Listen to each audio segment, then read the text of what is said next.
Michael, your term as president of the Irish Hotels Federation is coming to a close. It's been an eventful 2 years, hasn't it? Yes, Owen, and thank you for the invitation to chat with you today.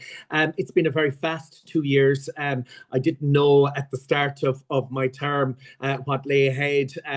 But as it started, I suppose there was significant challenges, I suppose, for hotels and guest houses and right across the tourism family in Ireland, where the cost of doing business was really going out of control. And that was something that we were hearing every day with our members expressing real concern about the future viability of their businesses, particularly when you looked outside of the urban locations where many of our members, their businesses primarily driven by food and beverage. And because food and beverage have such significant inputs, particularly around the energy side, the cost of labour, really that was a very initial first learning and wake-up call as I started on. And with that, of course, within the IHF then itself, our wonderful chief executive of 14 years decided that it was time that he was going to retire. So I had to contend with sourcing and identifying a new chief executive for the Federation. So it started off quickly. And I suppose the first thing we knew is that the lifetime of the past government was coming to an end. So working with stakeholders and I suppose parties like ITIC, which, by the way, have been wonderful in terms of always echoing the challenges that the sector has and advocating for members right across the tourism industry in Ireland. We set about a constructed and measured engagement with the political parties to ensure that we, without over-exaggerating, but telling the truth, because I think sometimes, Owen, we could be guilty, and I think it's human nature. We're all guilty sometimes of maybe a little, adding a little bit of exaggeration to some story to make it sound a little bit more real. But the fact is, if you have raw and real data and honest stories, it's compelling. There's no way, and the only way you can justify something is by telling the truth.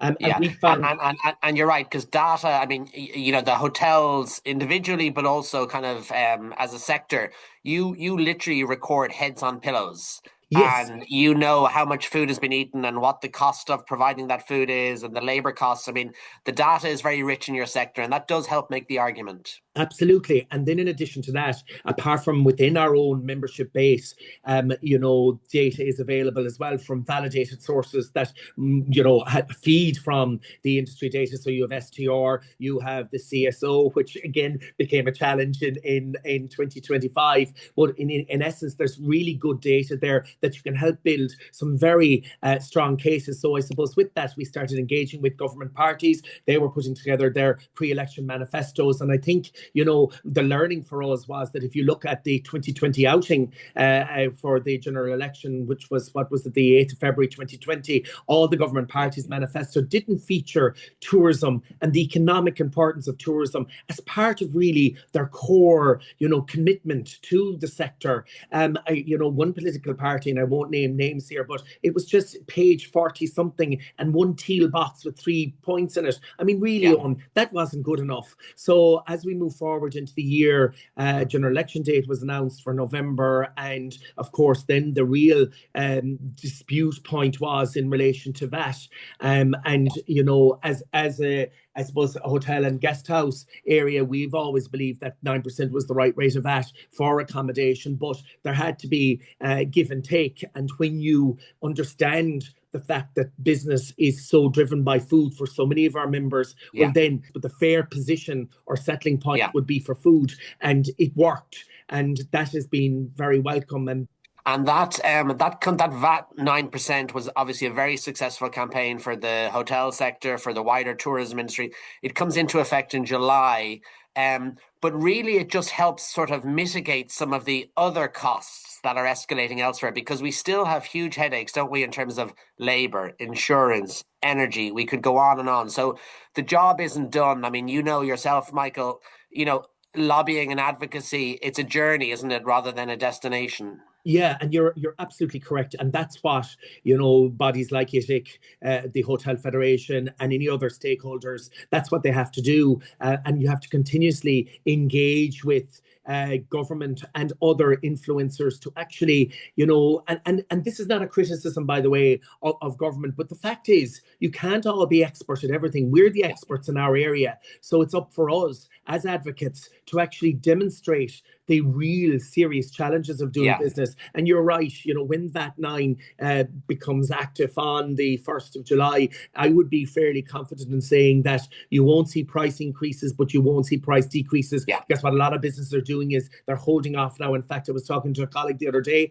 and they've taken a very pragmatic approach, is that typically always at the start of the year, they would look at their cost base and they would say, okay, this requires an increase. But what they're doing this year is they're keeping their prices flat, because once VAT9 comes in on the 1st of July, it will offset those costs, assuming things don't continue to go out of control. And unfortunately, we heard some indication of a brewery that they intend to increase their price again. And that's disappointing, I have to say. There's no doubt about it. But as I said on my presidency, I suppose, Eoghan, I set out 3 main pillars that I wanted to focus on. And one was the engagement with government and the area of that. And really, it's welcome to see tourism and hospitality being recognised for the economic benefit, for the cultural benefit, and for the employment and the economic, well-being as a country that it derives from. And to see us now placed within, enterprise and employment, and with a minister who, in fairness to him, I think gets it. And for the things he doesn't get, he wants to learn about it. And I've seen that firsthand from my engagement with him. So that's been positive. And then the other pillar was in the whole area of sustainability as well. And in the history of the Federation, there has never been a partnership with Fáilte Ireland for the delivery of a sustainability initiative. And we launched a conference on the 20th of October last year on foot of engagement with Fáilte to go about, I suppose, empowering members to make really small changes that probably doesn't cost a lot of money, but when the collective comes together, it can make massive benefits. And with that, but the hotel sector and the wider tourism industry, but particularly the hotel sector, they're doing an awful lot of good stuff, aren't they? Very progressive stuff on sustainability.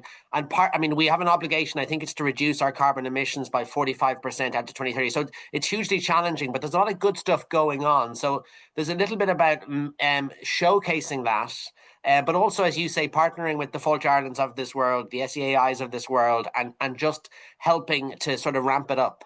Yeah, there is. I mean, look, there's great examples and case studies of what's going on right across, not just in the hotel and guest houses, but right across the tourism sector. And in Ireland in general, I have to say, for such a small nation, I mean, we're focused and we're turned on in it. And you're right. And the difficulty is that we have to fix the problem as a generation, not for us, but for our children and our grandchildren's futures, so that there's going to be a world there for them. And that's what it comes down to. But to give you examples, you're right. There are, retrofitting going on, there's solar panels, heat pumps, that type of stuff. That's costly. But what I learned in I suppose, engaging with Fáilte and some of the programs that Fáilte have done, and other areas of learning, is that some really small initiatives that cost nothing, but thinking practically, can have a really significant impact. And ultimately, as well, it can have an impact on the profitability of a business. And while it's probably not designed to be thinking about profit,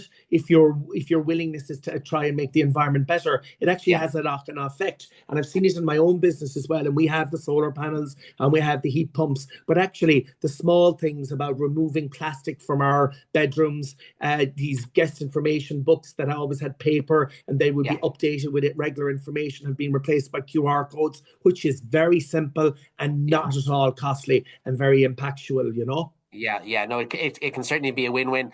You mentioned the retirement of Tim Fenn after great service to the hotel sector.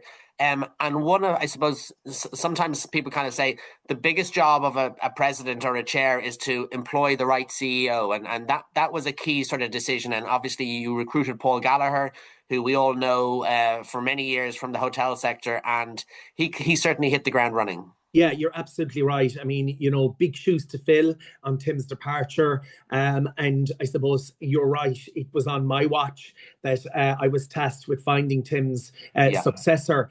So I suppose the first learning for me was to put together an expert panel to be able to identify the right CEO and also go about it in a way that was above reproach. And Paul, among many other candidates, applied for the role and was ultimately successful. And Paul is in the role just over 12 months. And I have to say, you know, as president coming in the middle of a term of a president, it's difficult to have worked with one CEO with their own ways of working, and everybody is different, and to work with a new one. But I have to say, Paul has been fantastic and really has brought his own dynamic to the Federation. And we've seen that over the 12 months with the initiatives, the ideas, his ideas as well, but also those ideas were delivered in a way which they were shared from a global perspective, insofar as that it wasn't just Paul's idea and running with it. It was a consultative opportunity for him to consult with not just me, but with our management committee on the Federation, our National Council, and with our membership, and listening to what the membership wants. Not exactly the same as what the previous CEO did, but just different. And that's good too, because with change, it brings different energy and different dynamics. And it's always a fresh pair of eyes can bring something new that we might have seen. And we've seen that over the last 12 months with the promotion of the people piece within the Federation, which was the third pillar of my presidency. And that's about ensuring that, you know, our people are core and center to everything we do within our hotel and guest house membership. And we have the reimagined QEP, and the first awards were only this week, actually, in Athlone, where 71 hotels, including my own, were accredited with the QEP. And it's my understanding that there are already nearly 100 other hotels that are waiting to be registered on it. So in tandem with some other great programs like the Employer Excellence Programme, the Fall to Ireland Run, these are really positive steps for our profession. And with that, actually, it gets to a conversation where we're hearing about it. We're guilty, including myself, of defining, you know, our hotels and guest house community as an industry.